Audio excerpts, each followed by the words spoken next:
Écoutez la question que Kelly pose à Sarah Knafo. C'est très intéressant et très instructif. Écoutez.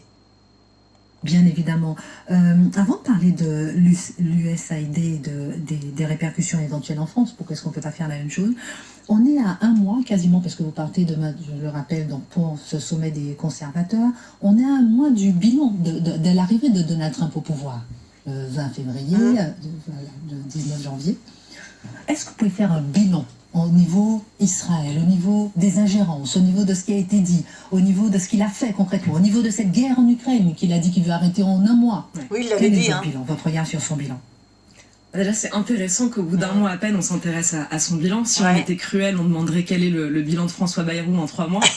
Si on était encore un peu plus cruel, on demanderait qu'est-ce qu'a fait Emmanuel Macron pendant 8 ans. Ouais. Donc vous avez entendu?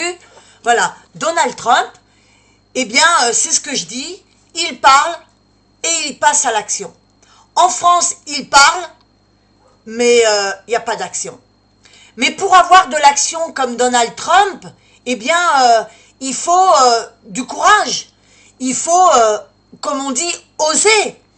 Et comme on a moi je le dis, ça fait des années que je le dis, où on a des gouvernements, mais qui sont incompétents, mais surtout, comme Sarah a dit, il faut le vouloir. Il faut le vouloir pour le faire. Moi, c'est ce que je dis à des clients qui me disent « mais j'y arrive pas », mais j'ai dit « t'as essayé combien de fois avant de y arriver ?» Eh bien là, c'est pareil. Il faut le faire, il faut le vouloir pour pouvoir le faire. Voilà.